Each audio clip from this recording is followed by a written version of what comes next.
l'espérance des choses qu'on espère.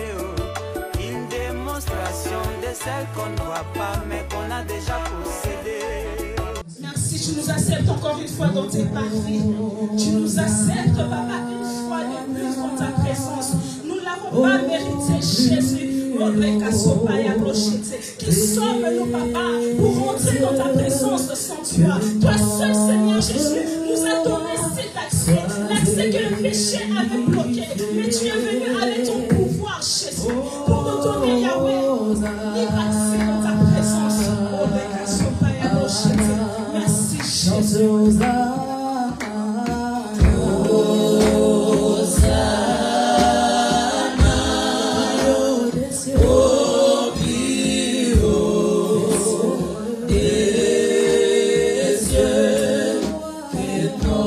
Notre roi soit glorifié.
Est-ce que tu peux le chanter? Tu es saint.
Agis puissamment, papa. Change l'atmosphère chez eux.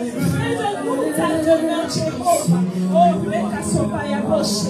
Fais de quelqu'un ce matin ta demeure, Jésus. Car tu l'as dit, mon Jéhovah, que notre corps est le temple du Saint-Esprit. Je désire que mon corps soit ton temple, Jéhovah.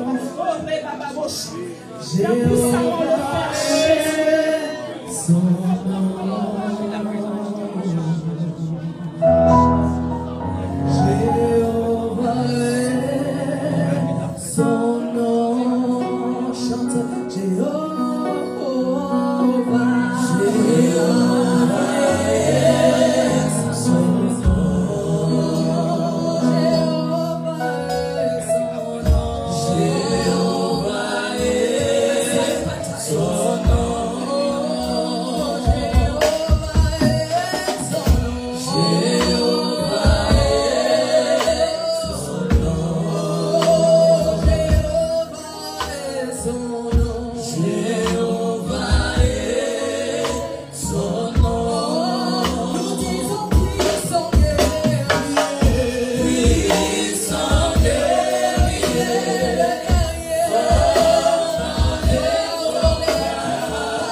Adonai.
Oui,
Nous disons à l'agneau que tu es digne de régner dans notre vie personnellement. Tu es digne de régner dans nos familles, Seigneur. Tu es digne de régner dans notre communauté. C'est lui seul qui a droit. Les autres, comme l'a dit lui-même, ce sont des mercenaires. Ce sont des voleurs. Mais celui qui est venu enfin que le brebis ait la vie. Et qu'ils aient la vie en abondance. J'aimerais que tu élèves ton cœur vers ton Dieu et tu dis au Seigneur Jésus, Seigneur, règne. Règne. C'est la seule chose qu'il avait demandé à ses disciples de pouvoir prier. Il dit, lorsque vous priez, dites notre Père qui est aux cieux, que ton nom soit sanctifié et surtout que ton règne vienne et que ta volonté soit faite. Quand l'Éternel règne dans ta vie, sa volonté est ta volonté. Quand l'Éternel règne, personne d'autre ne peut prendre sa place. C'est un Dieu, lorsqu'il protège totalement. Lorsqu'il aime à l'extrême. Lorsqu'il bénit, sa bénédiction ne se suit jamais de chagrin. Alors pourquoi tu dois encore élever ta voix vers Dieu pour dire Seigneur, règne dans ma vie. Je ne veux pas que autre chose règne. Je ne veux pas que la haine règne. Je ne veux pas que la jalousie règne. Je ne veux pas que la convoitise règne. Mais je veux que toi tu règnes dans ma vie. Alors mes pensées seront focalisées sur toi et je serai en tout temps à la connaissance de ta volonté. L'Éternel notre Dieu, nous te demandons de pouvoir régner, d'éloigner du Seigneur tout ce qui peut nous distraire, toutes les pensées qui circulent dans nos têtes, Seigneur, tout ce qui peut nous éloigner de toi, nous te demandons de pouvoir régner. Car tu es le seul qui est digne de pouvoir régner dans nos vies. Tu es le seul qui peut prendre les dessus, mon Dieu, pour pouvoir changer notre situation. Règne notre Père, notre Dieu, pour tout ce que tu sais faire du bien. C'est toi qui nous fais du bien. C'est toi qui nous accompagne. C'est toi qui nous soutiens. Dis au Seigneur que ce matin, je me suis déplacé que pour toi. Ce matin, je suis venu en ce lieu pour te rencontrer. Ce matin, je suis venu ici pour t'écouter, pour t'entendre parler. Que rien d'autre ne puisse me distraire de ta présence. Que rien d'autre ne puisse me priver encore une fois de ta bénédiction. Oui, nous sommes approchés à la montagne de Sion. Nous sommes approchés à la montagne de l'Éternel. Voilà pourquoi chacun de nous doit avoir sa part. Chacun de nous doit recevoir sa portion. Chacun de nous va aussi se retrouver encore une fois en contact avec le divin. Dans le nom de Jésus. Oh Père éternel, nous avons besoin de toi. Règne dans notre vie. Règne dans ce culte, Seigneur. Cher Saint-Esprit, prends contrôle. Nous refusons toute voyage de pensée. Nous refusons toute distraction. Toutes sortes, mon Dieu, mon roi, d'esprit de sommeil. Nous les refusons au nom de Jésus. Nous te faisons Seigneur dans notre vie. Et nous les confessons par la foi dans le nom puissant de Jésus. Nous avons ainsi prié. Et les saints disent Amen. Amen. Amen. Est-ce qu'on va acclamer pour la gloire de Dieu? Acclamons très beau pour la gloire de Dieu. Amen. J'aimerais demander à ceux qui sont assis de pouvoir se mettre debout. Nous allons lire la parole de Dieu. On va passer à l'enseignement du jour. Nous sommes dans Romains chapitre 10. Nous lisons à partir du verset 8 jusqu'au verset 10. Que dit-elle donc? C'est une question. La parole est près de toi, dans ta bouche et dans ton cœur. Or, c'est la parole de la foi, soulignez ça, que nous prêchons. Si tu confesses de ta bouche le Seigneur Jésus, et si tu crois dans ton cœur que Dieu l'a ressuscité des morts, tu seras sauvé. Car c'est en croyant du cœur qu'on parvient plutôt à la justice, et c'est en confessant de la bouche qu'on parvient au salut, selon ce que dit l'Écriture. Quiconque croit en lui ne sera point confus. Parole du Seigneur. Merci, vous pouvez vous asseoir. Je vous salue tous au nom de Jésus. Je suis ravi d'être encore devant vous pour pouvoir parler et continuer cet enseignement. Nous avons parlé pendant 2 dimanches à propos de la pensée. Et nous voulons parler aujourd'hui, par la grâce de Dieu, à propos de la confession. Ces choses font partie des atouts que Dieu nous a donnés et des principes qu'il a établis pour nous amener à la victoire divine. Dis Amen. Amen. Alors, comme nous sommes en train de parler de la victoire divine, chacun de nous cherche par tous les moyens pour pouvoir y parvenir. C'est-à-dire, comme je l'ai dit au début, chacun de nous a ses combats. Et chacun de nous veut voir la victoire dans ses propres combats à lui. Dans ce qu'il est en train de faire face. Tes combats ne sont pas mes combats. Alléluia. Alors, mais les principes pour arriver à la victoire sont les mêmes. Dis Amen. Amen. Alors, du coup, ici, on nous parle de la parole. La Bible dit une chose qui m'intéresse beaucoup, que nous devons être transformés. C'est dans Romains chapitre 12. Amen. Le verset 2 dit une chose très importante. Nous devons être transformés par le renouvellement de l'intelligence. Alléluia.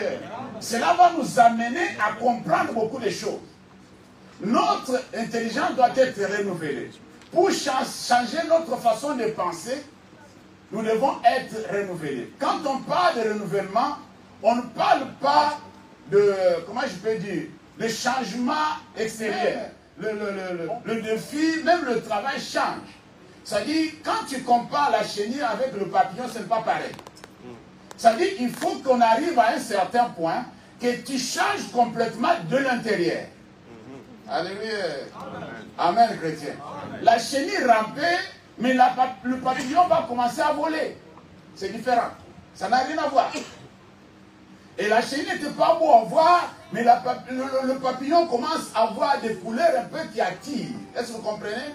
Alors du coup, la chenille mangeait des feuilles, mais le papillon commence maintenant à sucer des liquides. Est-ce que vous voyez ça? Quel changement? Pourquoi? Puisqu'il y a eu transformation. Ne vous conformez pas au siècle présent. C'est-à-dire, ne vous laissez pas couler dans le même moule avec le monde. C'est-à-dire, quand on regarde le monde, on te regarde, on ne voit pas la différence. Non.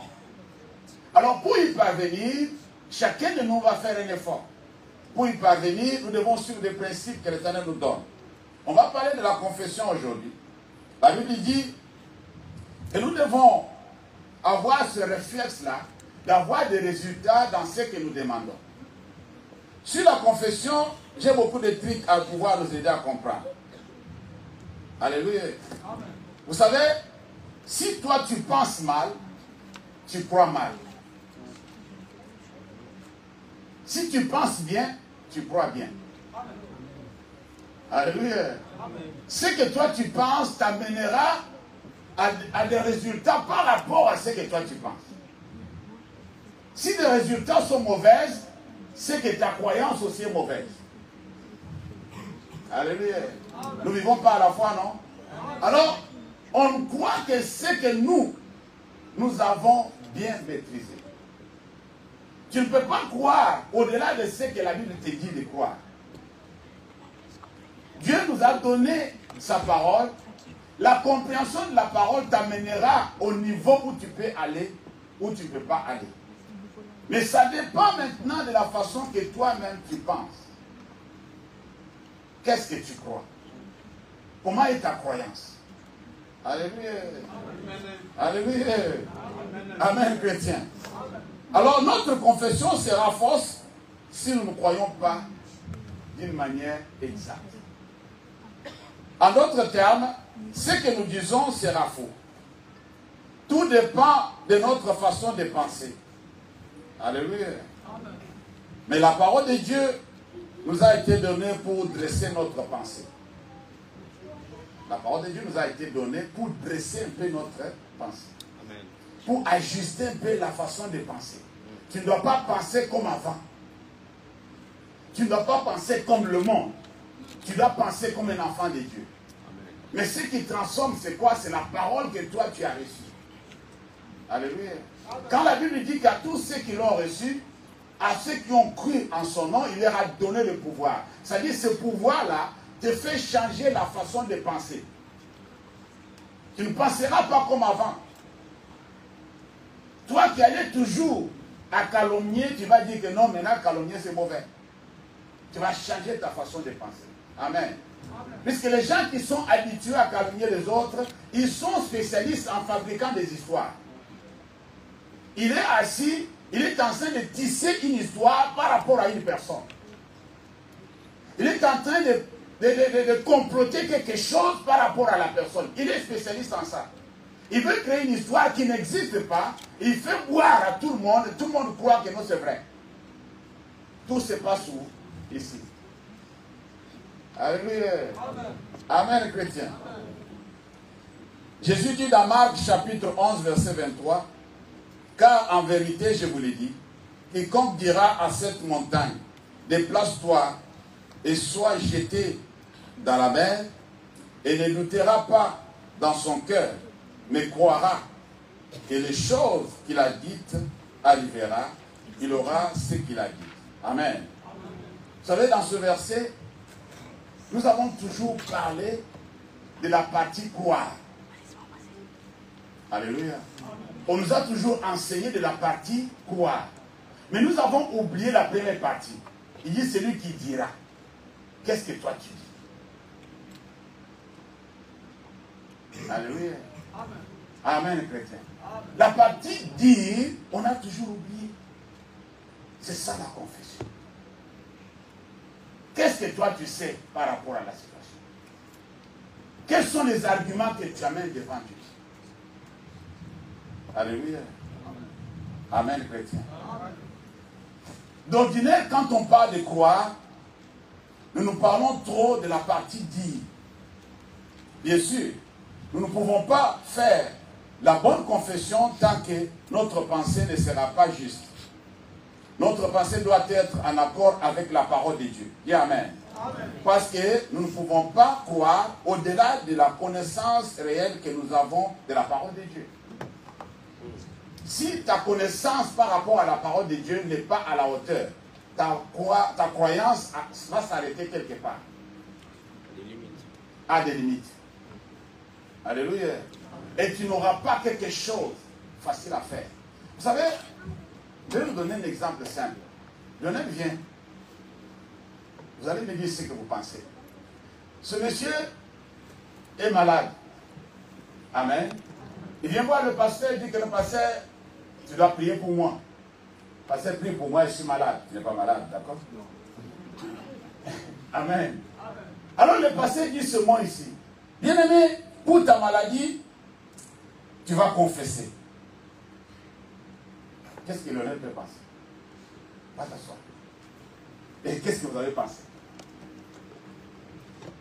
Celui qui est courageux me donne la réponse. La personne qui est... C'est que tu as compris ce que j'ai dit à Lionel. Est-ce que tu peux compléter ma phrase?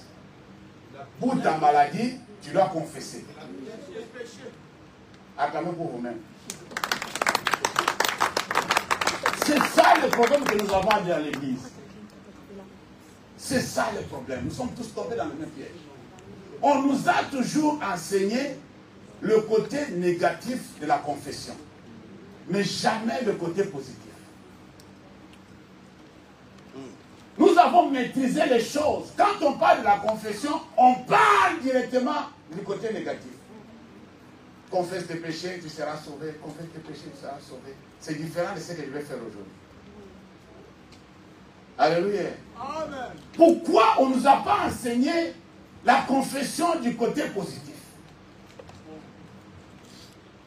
Puisque c'est biblique. tous ensemble. Vous avez vu ça?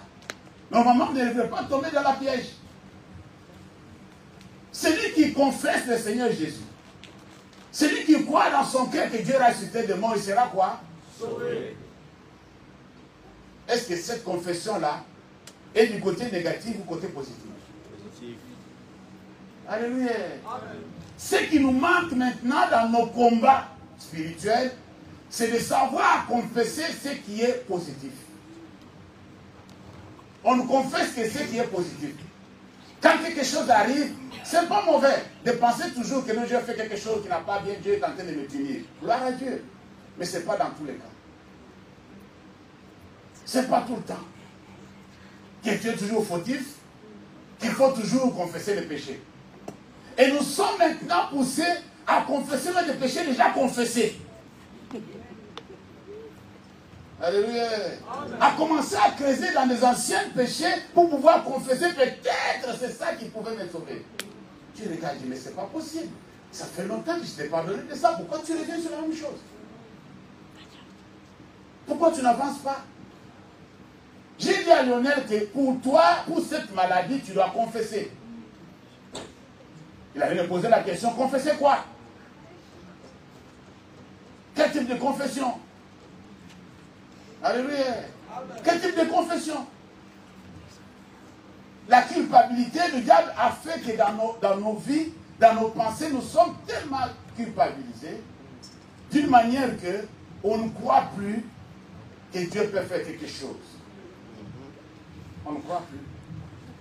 C'est la raison pour laquelle parfois Dieu nous interpelle pour dire que non, pourquoi vous avez cette incrédulité? Pourquoi vous êtes incrédule? Pourquoi vous ne croyez pas? Alléluia. Pourquoi vous ne croyez pas? La femme à la perte de sang n'est pas venue confesser ses péchés devant Jésus. Amen. Sa confession était que si du moins je touche. Alléluia. C'était ça sa confession. Elle n'est pas venue pour dire que non, voilà autant de maris que j'ai prises, voilà autant de choses, comme autant d'avortements que j'ai fait. Non, c'est pas ça. C'est pas ça. Jésus n'avait pas le temps pour ça. Alléluia. Il n'avait pas le temps pour ça. Il fallait confesser d'une manière positive. Si du moins j'arrive à toucher, alors je serai guéri. Alléluia. Amen. Si tu confesses la seigneurie de Jésus dans une situation bien déterminée, tu dis Seigneur, je veux que tu me confirmes que tu es Seigneur dans cette affaire. Alléluia. Amen. Maintenant, tu dois me faire voir que tu es vraiment mon Seigneur. Voilà le cas. Moi, je te confesse comme mon Seigneur et mon Sauveur. Et je suis dans le problème. Je suis acculé. Je suis coincé. Montre-toi que tu es mon Seigneur. Ça n'a rien à voir avec le péché. Alléluia. Mais si tu te reproches de quelque chose, confesse d'abord. Avant de confesser de bonnes choses. La Bible est pleine de bonnes confessions. Ce que Jésus a fait pour toi à la croix, tu l'as déjà confessé? Tu es malade. Qu'est-ce que je voulais dire à Lionel? Lionel, tu dois confesser que Jésus, tu as pris ma maladie. Amen. Là, il me dit qu'à la croix, tu t'es chargé de l'effort. Je ne dois plus être malade. Seigneur, prends cette maladie. C'est-à-dire, je voulais dire ça à Lionel. Je ne voulais pas lui dire que non, confesse tes péchés pour lui être guéri. Ce n'est pas ce que je voulais lui dire. Est-ce que vous voyez la différence maintenant? Amen. Il devait confesser d'une manière positive. C'est-à-dire, confesser que tu crois par rapport à la maladie. Qu'est-ce que toi tu crois? Qu'est-ce que tu sais d'abord? Alléluia. Qu'est-ce que toi tu sais par rapport à des promesses dites que la Bible nous donne par rapport à des situations pareilles? Tu te trouves dans une situation, mais qu'est-ce que la Bible dit par rapport à ça? C'est ce que Dieu attend de beaucoup d'entre nous. Dieu attend ça. Que tu nous prouves que nous, tu maîtrises la leçon. Et tu es vraiment converti. Tu crois en lui. Confesse la positivité. Ne sois pas toujours dans les négativités. Alléluia. Confesse. Alors, si on parle de confession, la plupart d'entre nous, nous croyons toujours à la façon de confesser les péchés. Amen. Alléluia.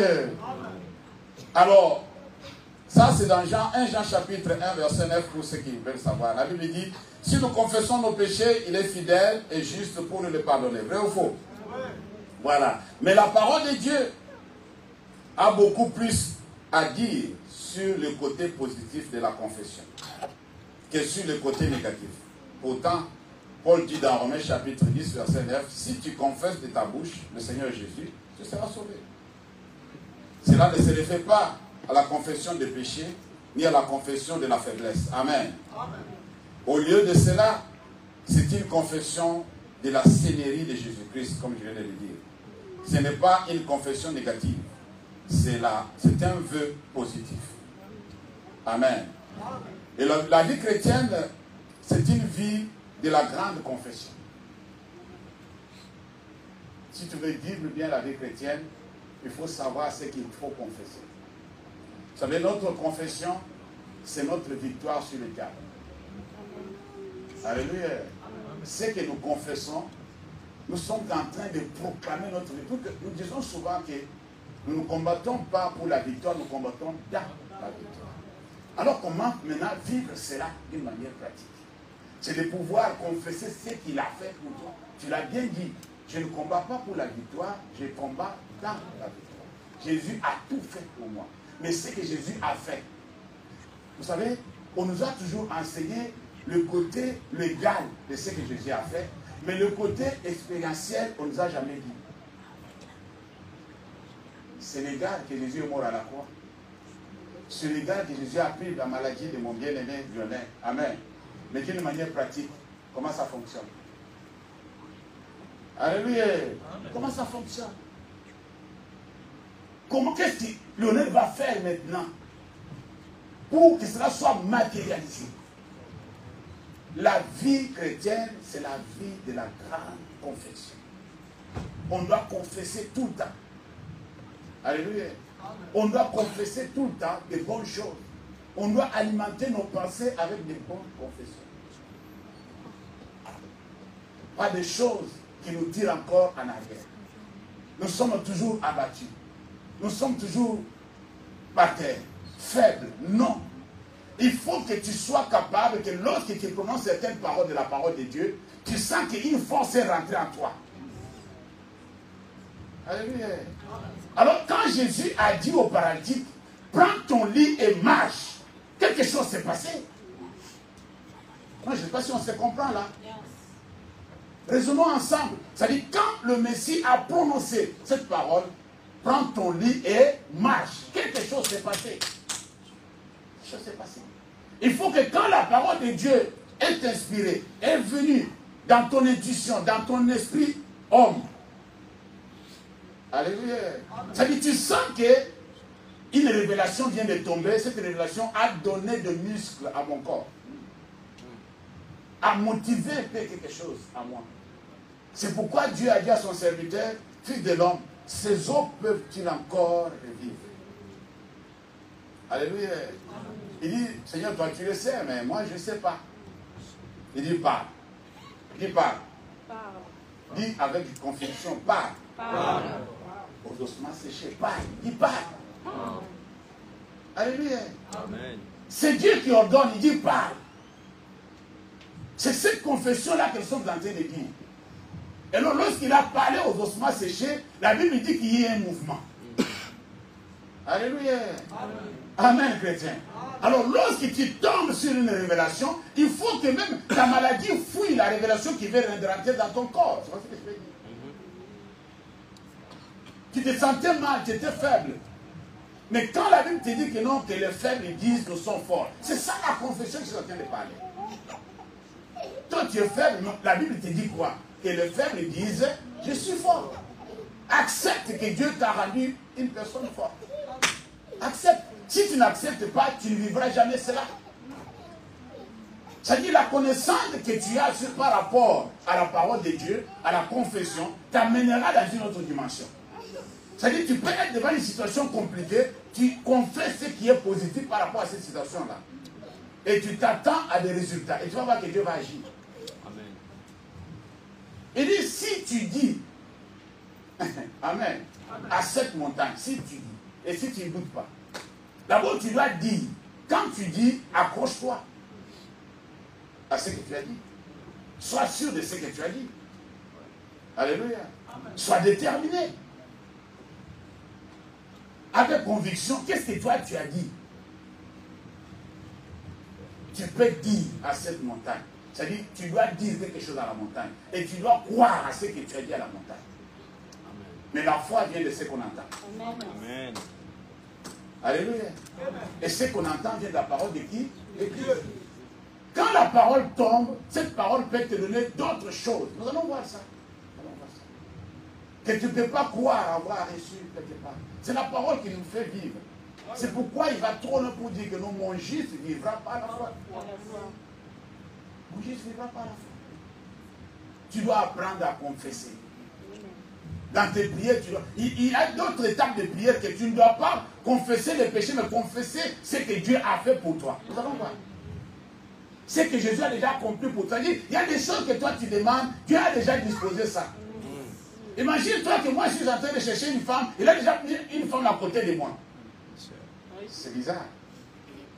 Alléluia. Je suis en train de dire, Seigneur, donne-moi une femme, donne-moi une femme, mais celle qui est là, là. Toi tu ne vois pas? Pourquoi tu pries pour la femme? Ouvre seulement les yeux, tu vas voir la femme devant toi. Amen, chrétien. Amen, chrétien. Tu pleures, tu dis non, Seigneur, je n'ai pas de sous, j'ai besoin de l'argent. Tu dis, mais ce projet que j'ai mis dans ton cœur là, est-ce que tu l'as déjà essayé? Tu ne veux pas l'essayer? Mais tu dis non, moi l'argent. C'est par là que tu auras l'argent. Sinon, tu ne l'auras pas. Alléluia. Amen. Qui ne risque rien, n'a rien. Oh non, puisque tel a fait, ça a échoué. Tel c'est lui. Moi, c'est moi. Amen. Alléluia. Moi, ça n'a pas marché, mais la plupart des fois, il y a des gens qui me donnent des témoignages que ça n'a pas marché, pasteur du Saint. Ça n'a pas marché. Ils ont essayé, ça n'a pas marché. Qu'est-ce qui te dit que non, eux devraient réussir avant que toi tu sois convaincu que tu vas réussir? Qui t'a dit ça? C'est écrit où? Il faut voir les autres réussir, comme ça toi tu seras convaincu que tu vas réussir. Non. Ça ne fonctionne pas comme ça. C'est chacun. Alléluia. Amen, chrétien. Alors toi tu ne dois pas marcher selon l'expérience des autres. Toi, tu peux tracer ton chemin à toi. Amen. Amen. Là où il n'y a pas de chemin, tu peux tracer et les autres vont suivre. Mais si toi, tu as été destiné à pouvoir ouvrir la voie aux autres, et pendant ce temps, tu es assis, personne ne passera jusqu'à ce que tu vas ouvrir la voie. On t'a donné le caterpillar, toi, tu attends que les camions passent. Les camions vont passer où? Non, soyons sincères là. C'est toi qui as le tracteur, c'est toi qui vas faire le chemin. Mais tu attends que les camions passent et les voitures. Ils vont passer où? Aussi longtemps que tu n'as pas déblayé, les camions ne passeront pas et les voitures ne passeront jamais. Amen. C'est toi. Alléluia. Amen. Beaucoup d'entre nous, nous détenons même des clés de nos familles sans le savoir. Les clés sont entre tes mains. Mais tu ne fais rien du tout. Tu regardes les autres. Tu regardes les autres pourquoi? Tu es venu dans le monde avec. Même si vous êtes des jumeaux et des jumelles, je m'en fous. Mais chacun vient à son tour. Alléluia. Qui parmi vous on est venus ensemble dans le monde? Chacun est venu à son tour. Soyons sérieux là. Nous devons avoir cette pensée-là. Il est nécessaire que nous fassions comme l'exhorte Hébreux chapitre 4, verset 14. Nous devons tenir ferme à notre profession. À notre version, on dit dans notre confession. On doit tenir ferme. On doit être ferme dans notre confession. C'est ça la foi. Quand tu dis quelque chose, tu t'accroches. Tu t'accroches et tu es déterminé, même si ça n'arrive pas. Moi, je sais que c'est comme ça doit fonctionner. Je sais que la Bible me dit. Et tu confesses d'une manière positive. Tu confesses. Alléluia. Vous savez, le terme confesser, vous savez, c'est... Quand nous confessons, la plupart des fois, nous, comme je l'ai dit, on déclare qu'on est en train de confesser la défaite même du diable. Le diable n'aime pas que tu vois les choses d'une manière positive. Il n'aime pas. Alléluia. Il n'aime pas. Il n'aime pas. Il n'aime pas du tout. Il est venu dans le jardin. Cette histoire m'a toujours fasciné. Le diable est venu dans le jardin d'Éden. Il a trouvé Ève. Il a commencé à converser avec lui. Et lui posant des questions par rapport à la parole de Dieu. Amen. Ce que le diable veut, c'est quoi? C'est de te détourner de la parole de Dieu. Il ne veut pas que tu sois focalisé, puisque c'est la parole de Dieu qui fait naître la foi. Amen. C'est la parole, c'est pas la foi que tu dois vivre la vie de Dieu. Et Adam et Ève vivaient par la foi dans le jardin. Ils vivaient par la foi à la parole de Dieu. Et le diable est venu pour les détourner de la parole de Dieu et commencer à les inspirer d'autres pensées contraires à la parole de Dieu. Amen. Alors il est venu, il a dit à Ève, est-ce que l'Éternel a réellement dit? Alors il fallait que la femme commence à douter ce que Dieu a dit, ou commence à voir que ce n'était pas bien formulé. Amen. Afin de pouvoir trouver une bonne formule. Ça c'est quoi ça? Et la femme l'a donné une bonne réponse, il dit non, ça ne va pas fonctionner comme ça. Et l'homme a cru à ce que le diable a dit, au lieu de croire à ce que Dieu a dit. Et tout d'un coup, la mort a fait son entrée. Ce que Dieu avait dit, que le jour où tu en mangeras, tu vas mourir.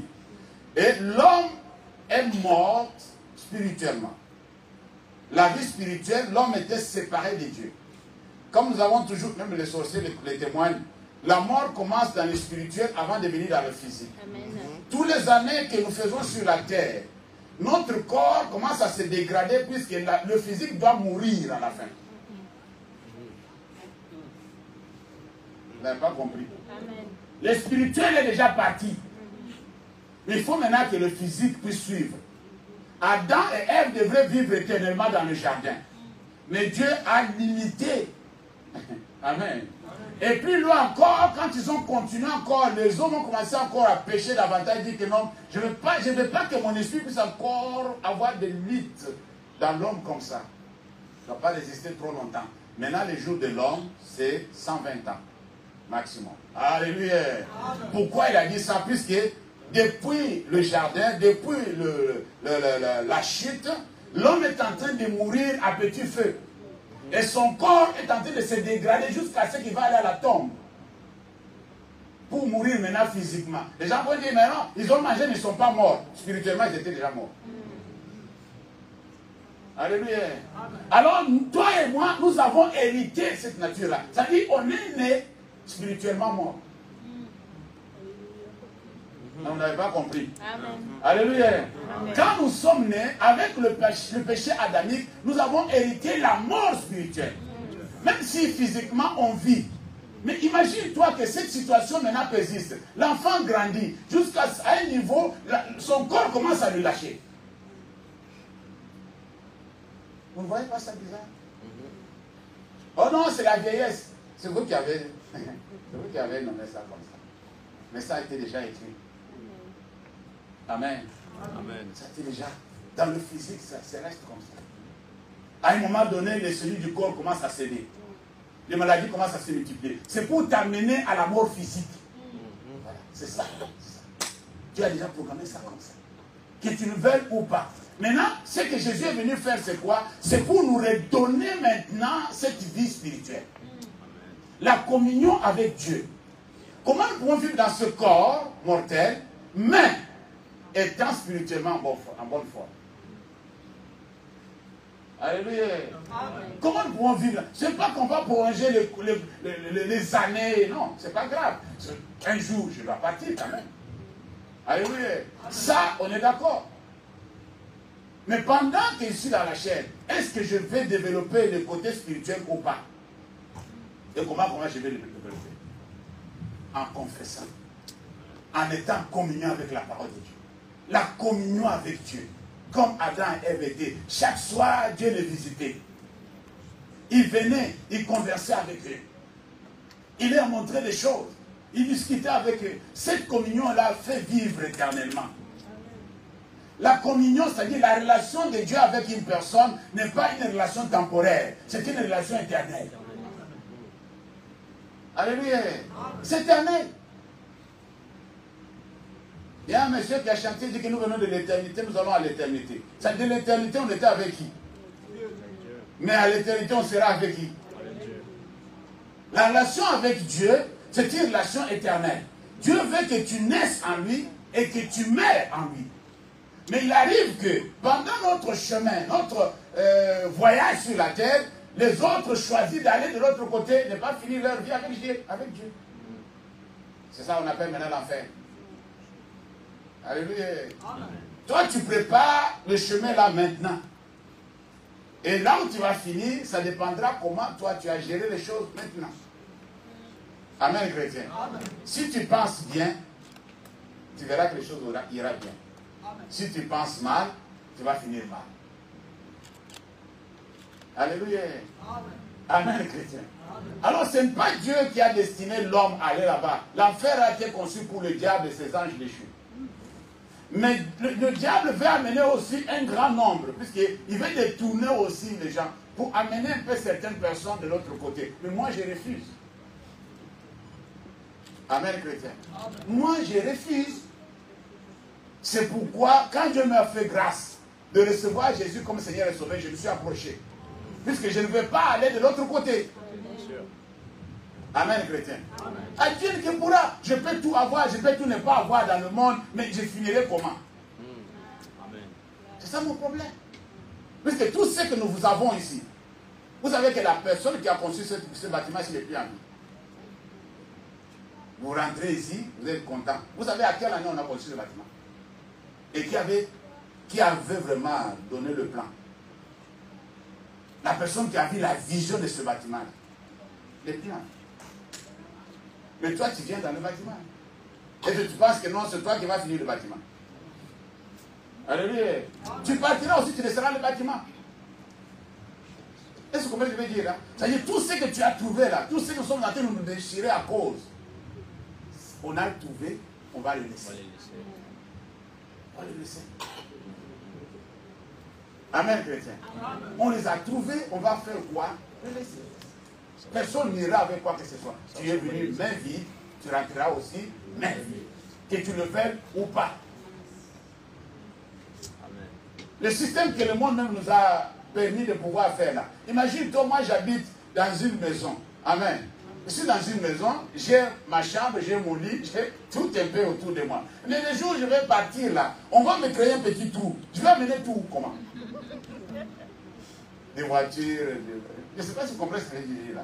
C'est-à-dire le petit trou là, seulement à ma taille. On fait les cercueils, non, il ne faut pas faire trop, sinon on ne va pas transporter. Et fait un petit truc comme ça, lui, il a déjà des grilles.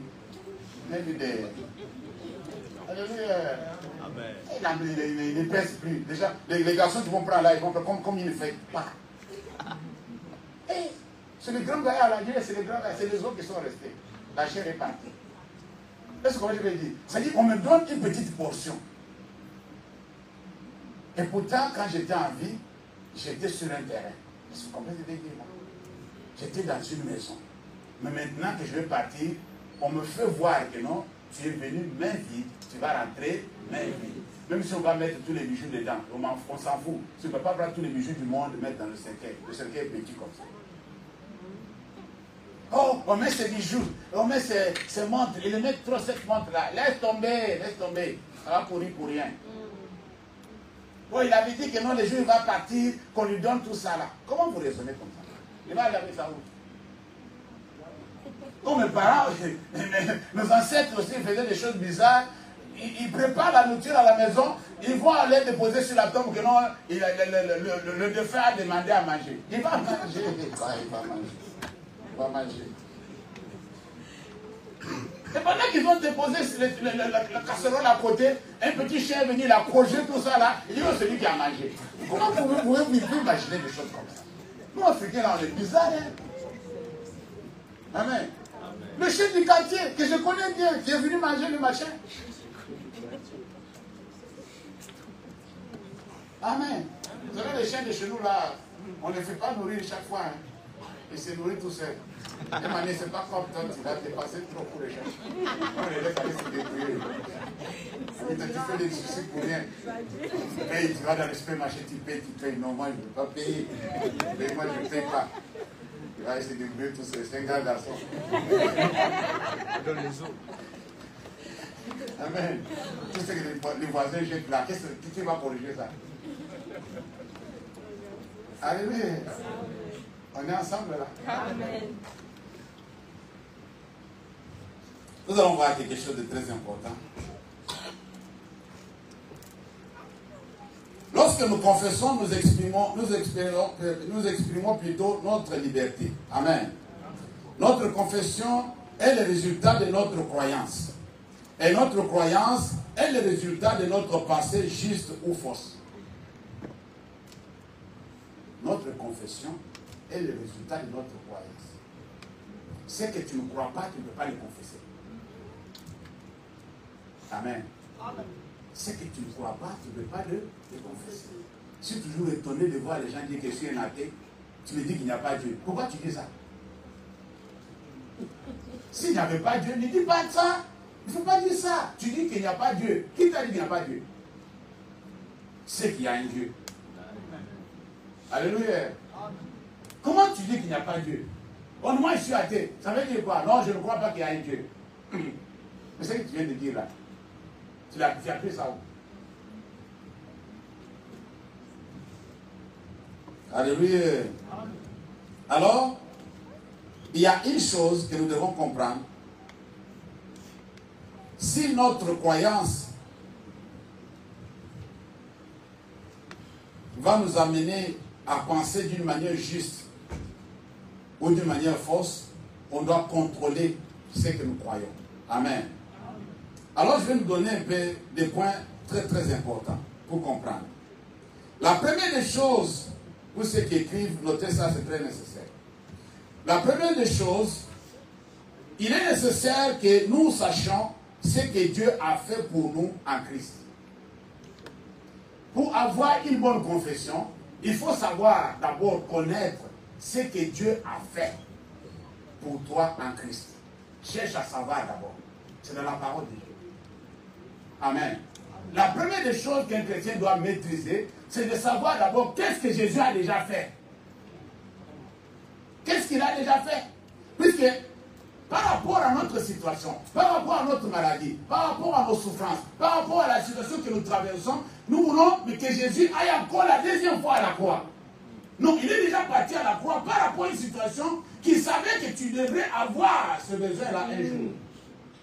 Est-ce qu'on se comprend là? Ça dit tout ce que tu es en train de vivre là, il n'y a rien de nouveau sur le ciel. Les problèmes que toi tu fais face là, les gens avant toi ont eu ces problèmes-là. Ils ont eu ces problèmes. Même s'ils n'avaient pas des avions, mais ils ont eu des problèmes de transport. Amen. Non, vous n'avez pas compris ce que je viens de dire là. Amen.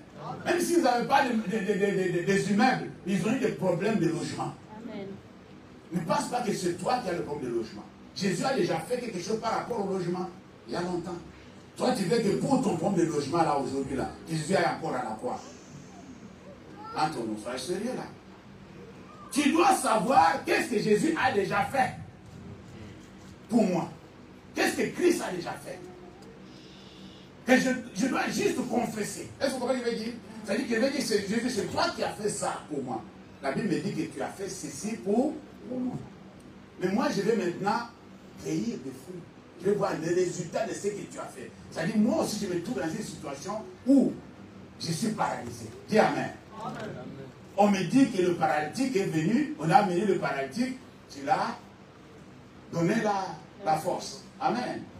Tu l'as dit, tes péchés sont pardonnés. Alors, si tu l'as déjà fait pour moi à la croix, alors je vais le vivre aujourd'hui. Voilà la confession que nous sommes en train de faire. Tu dois d'abord maîtriser, savoir qu'est-ce que Jésus a fait. Puisque beaucoup d'entre nous, nous lisons rarement la parole de Dieu. Tu ne vas pas découvrir de bonnes choses. C'est une mine. Ça, c'est une mine d'or, la parole de Dieu.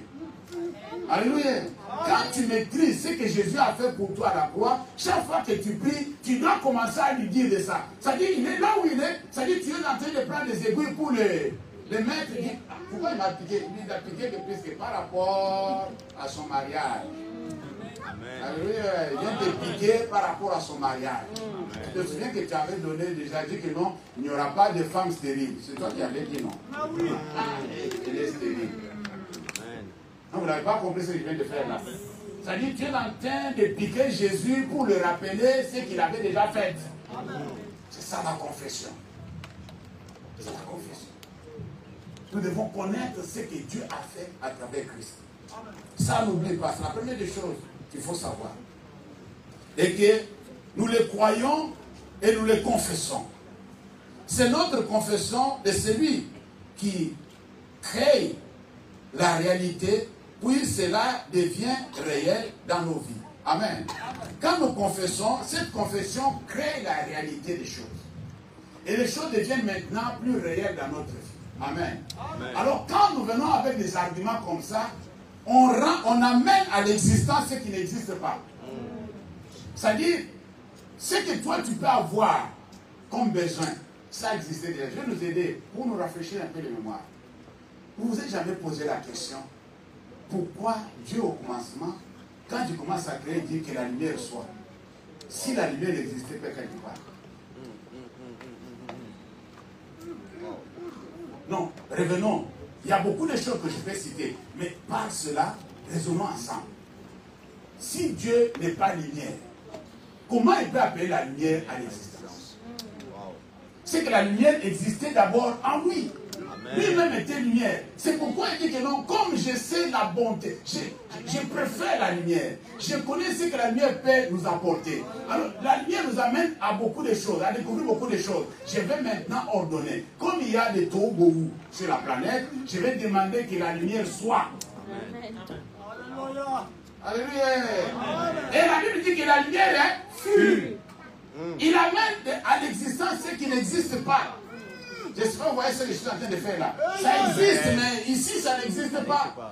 C'est pourquoi Jésus dit que non, lorsque vous priez, dites, Père, que ta volonté soit faite. Est-ce que vous voyez ce mécanisme-là? Amen. Là, la volonté est faite par ceux du ciel. Mais ici, mais il faut que la volonté soit faite comme... Alléluia. Amen, chrétien. Alors, quand toi tu confesses, c'est-à-dire, la chose a été déjà faite par Christ. La chose existe déjà dans le magasin. Mais maintenant, il faut que cela soit donné au transporteur. Non, vous n'avez pas compris. Daniel a commencé à prier. Daniel a commencé à prier, il a commencé à demander. Oh Seigneur Jésus. Il a commencé à demander, et dès qu'il a demandé, on a envoyé les transporteurs.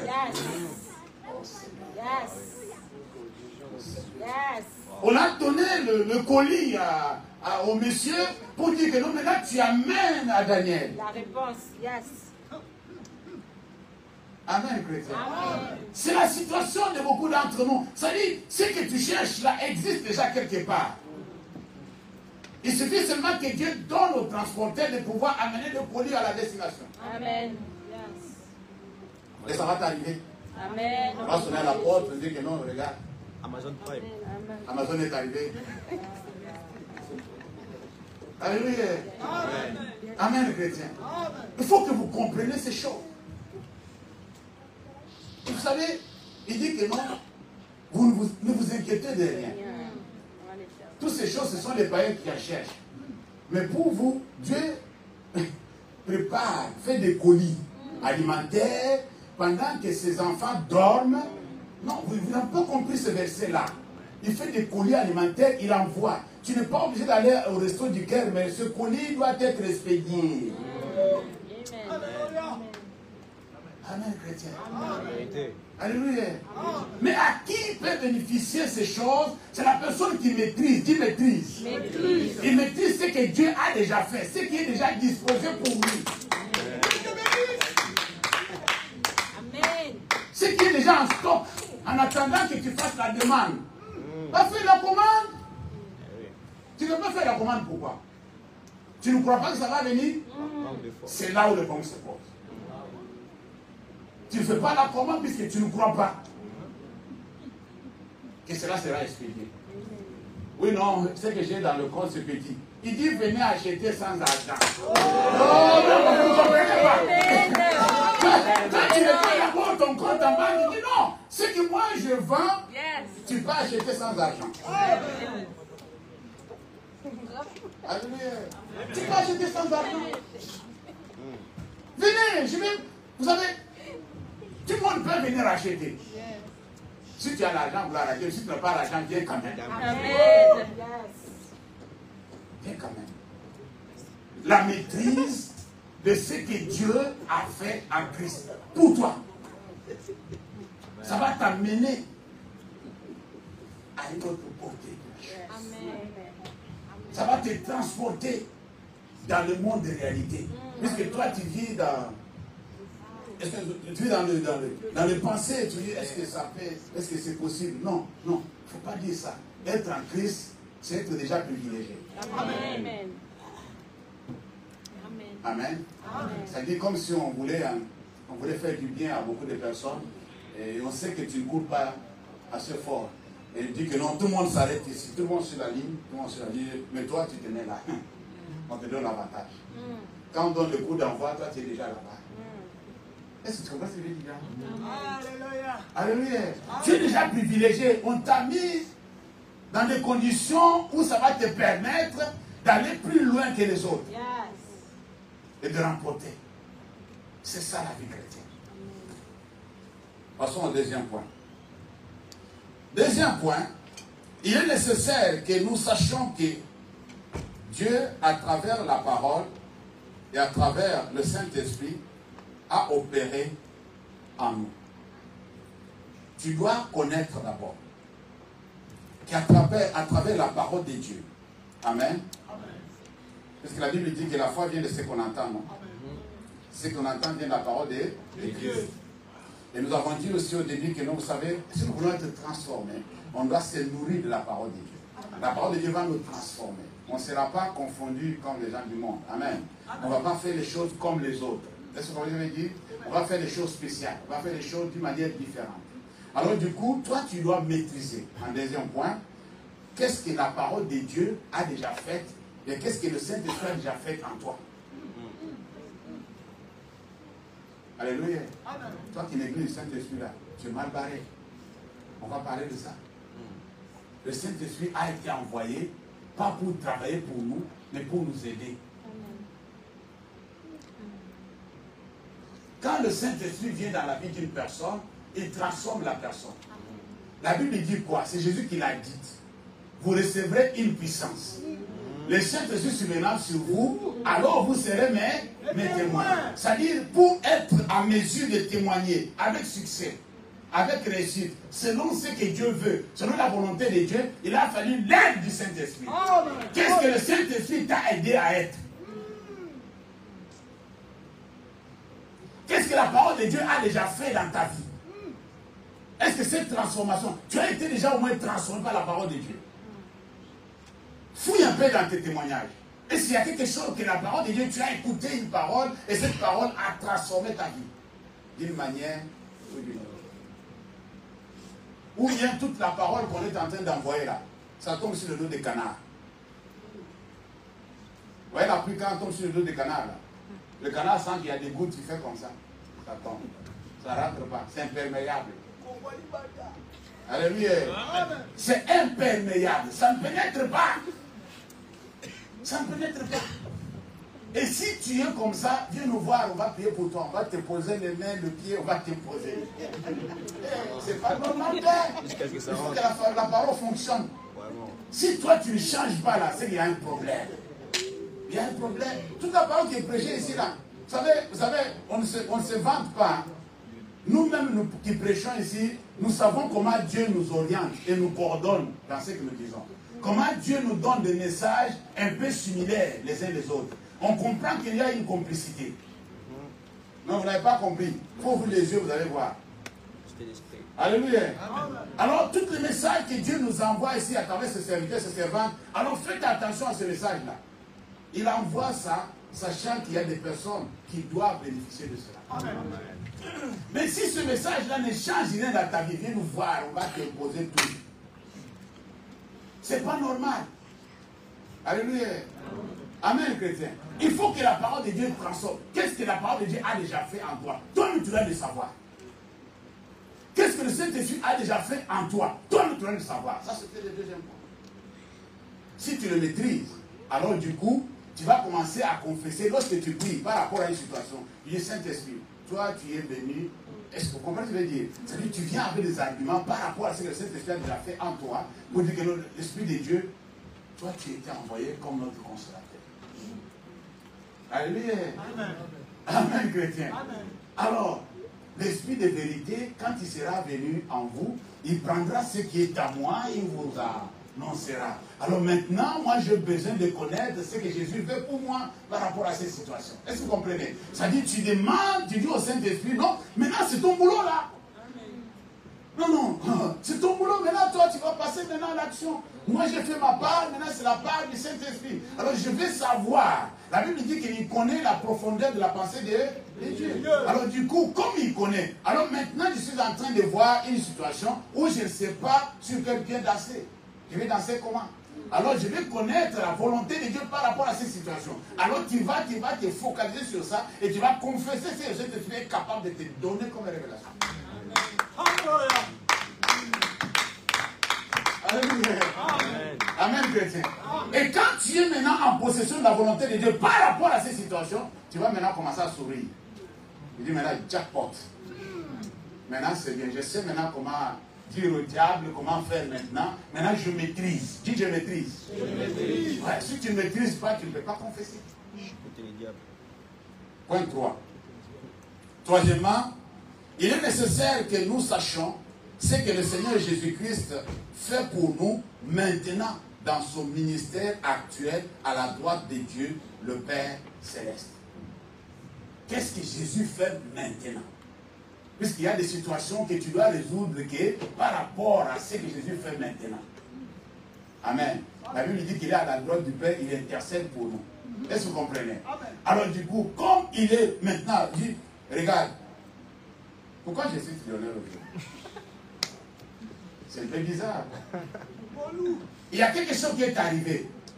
On appelle ça dans notre enseignement d'affaiblissement des péchés par accident. Amen. C'est-à-dire qu'il y a des péchés par accident. C'est-à-dire la personne, accidentellement, il a péché contre Dieu. Amen. Alors du coup, Lionel vient maintenant pour confesser ses péchés. Il vient avec des arguments. Il dit, Seigneur, tu sais qu'en ce moment ici, là, tu es à la droite du Père pour intercéder pour moi. Je viens de tomber dans le péché. Défends-moi, mon avocat. Amen. Est-ce que vous comprenez? Tu viens avec des arguments. Quand tu lui dis ça, même Jésus va dire, ouais, je n'ai jamais vu de telle foi sur la terre. Le gars là m'a piqué. Amen. Il m'a piqué là, il a touché là, il ne faut pas toucher. C'est-à-dire, il a fait des conneries comme David. Il vient dire, Seigneur, mais si tu le tues là, tu vas voir quoi? Pardonne-moi. Allez, dans le séjour de moi là, on ne va pas t'adorer. Hein. Si tu veux que je t'adore là, donne-moi encore du temps. Le gars était tellement clair que Dieu a dit, mais non, le petit a frappé. Amen. Il a frappé, le vieux était convaincu. Le vieux était convaincu.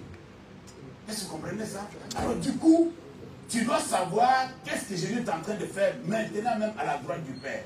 Alors quand tu pries, tu vas le dire, Seigneur, puisque Jésus maintenant qu'est-ce qu'il dit? Il dit, Père, tu vois, tu sais que je suis parti, j'ai été à la croix par rapport à ça. Par rapport à ça, c'est-à-dire, ne regarde pas ce que l'honneur vient de faire, mais regarde mon sang que je versé pour lui. Est-ce que vous comprenez? Directement, Dieu dit, s'il n'y avait pas du sang, peut-il aller voir aujourd'hui? Alléluia! C'est bon. Le Seigneur, je ne veux plus le faire, c'est bon. C'est la dernière fois que je ne veux plus le faire. Dieu, tu vas voir. Il dit, non, c'est passé. Puisque l'avocat a la droite du Père. Amen. Il n'est pas encore habillé en juge, hein. Il est encore avocat. Profite. Amen. Là, si tu ne profites pas, c'est ton problème. Quatrième point, dernier point. Il est nécessaire que nous sachions ce que la parole de Dieu fera pour nous à travers nos lèvres. ce que la parole de Dieu fera pour nous, à travers quoi? Nos lèvres. Quand nous confessons, quand nous parlons. La Bible dit qu'il est capable de faire au-delà de ce que nous demandons ou pensons. Alors quand nous demandons, qu'est-ce que la Bible dit par rapport à ce qu'il faut demander? C'est-à-dire, je viens dans mes prières avec des arguments. C'est-à-dire, toi, tu as dit, demandez, vous sera donné. Maintenant, moi, je te demande. Ah ouais, je te demande. Seigneur, donne-moi. Donne-moi, s'il te plaît, donne-moi. Donne-moi. Oh Seigneur, non, ça ne va pas passer comme ça, donne-moi. Ça fait une année maintenant, donne-moi. Donne-moi, donne. Seigneur, tu vas me donner. Tu sais que je vais te donner. Est-ce que vous comprenez ce que je veux dire là? C'est-à-dire, tu viens, tu vas un peu l'importuner avec cette situation, puisqu'il a dit que demander, il vous sera de donner. On fait ça. On fait ça. Ça, c'est la confession positive. Ce n'est pas la confession négative. Alléluia. Ça vient de l'être. Ça dit, ouvre la bouche, parle. Ce n'est pas que Dieu ne connaît pas ta situation, il connaît. Mais il faut que tu parles. Il faut parler. Mais notre victoire est résumée dans ce que nous confessions. C'est le tout là. Qu'est-ce que tu confesses? Alors tu dois avoir la connaissance, comme dernier point, tu dois savoir ce que la parole de Dieu fera pour nous à travers nos lèvres, ou ce que Dieu peut faire à travers nous. Amen. C'est-à-dire, à travers nous, qu'est-ce que Dieu peut faire? Je vais vous aider à comprendre quelque chose avec un exemple simple. Il a dit, en mon nom, vous imposerez les mains aux malades et ils seront guéris. Moi, je n'ai pas d'autre force à part. Je vois seulement quelqu'un qui est malade, je me rappelle de cette parole, je veux maintenant le pratiquer. Est-ce que vous comprenez ce que je veux dire? C'est-à-dire, je prends seulement que non, Seigneur, toi, tu as dit qu'à mon nom, vous imposerez les mains aux malades. Et ils seront fait quoi? Guéris. C'est-à-dire, je crois en ce que Dieu, c'est que la parole de Dieu dit que non, Dieu peut faire à travers moi. C'est-à-dire, je peux imposer les mains aux malades, ils seront guéris. Alors moi, je viens devant la personne qui est malade, je dis, Seigneur, je te prie. Alléluia. Maintenant, j'impose mes mains et j'ordonne la guérison. Il y a une chose, il y a un détail qu'il ne faut pas oublier. Il ne faut pas dire à Dieu, Seigneur, guéris cette personne. Ça ne va pas fonctionner.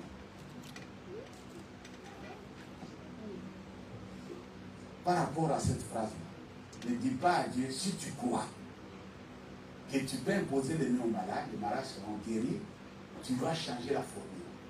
C'est-à-dire, toi, tu te fais Dieu. Est-ce que vous comprenez? Comme il a fait entre Moïse et Aaron. C'est-à-dire, je vais te faire Dieu. C'est-à-dire, toi, tu prends la parole là, la parole est faite chair en toi.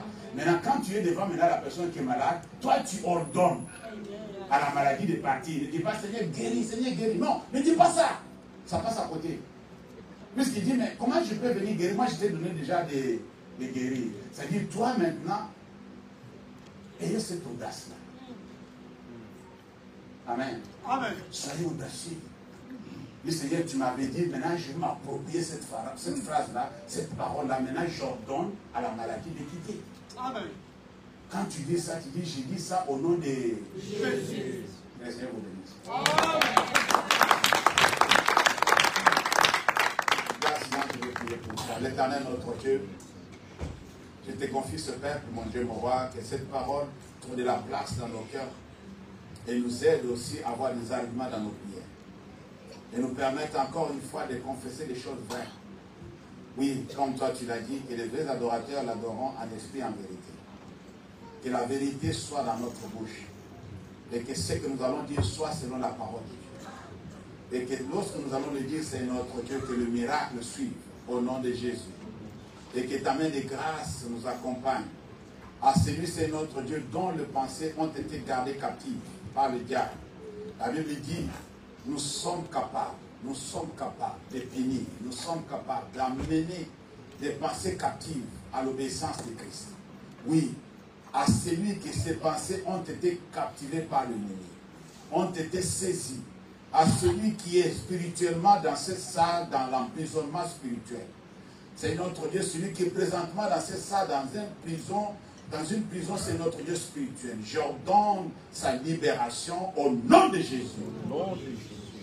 Toutes les pensées qui ont été saisies et que la personne ne peut pas faire ce qu'il veut faire, comme l'apôtre Paul l'a dit. J'ordonne la libération de leurs pensées au nom de Jésus.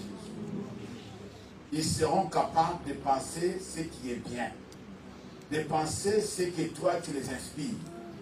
Ils seront capables de refuser toute pensée qui vient de l'ennemi, toute pensée qui vient de la chair, dans le nom puissant de Jésus.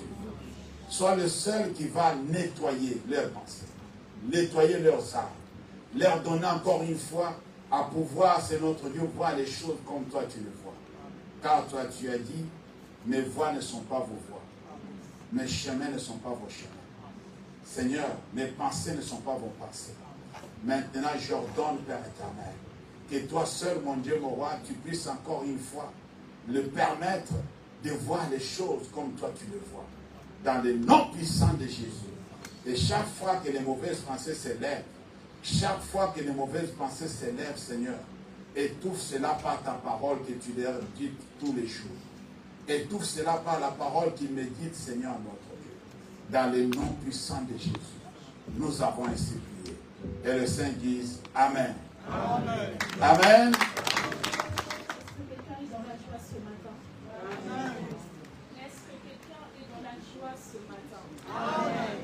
Il est écrit, je me réjouis de recevoir ta parole comme celui qui reçoit un butin. Je me réjouis de recevoir ta parole comme celui qui a reçu un butin. Bien-aimé, un butin est un trésor, c'est une richesse. Et la parole de Dieu dépasse même toutes les richesses qui se trouvent dans ce monde. On peut réunir toutes les richesses et les trésors, mais rien ne peut être comparable à la parole de Dieu. Est-ce que tu es content d'avoir reçu quelque chose de la parole de Dieu ce matin? Si tel est le cas, j'aimerais que tu manifestes ce matin.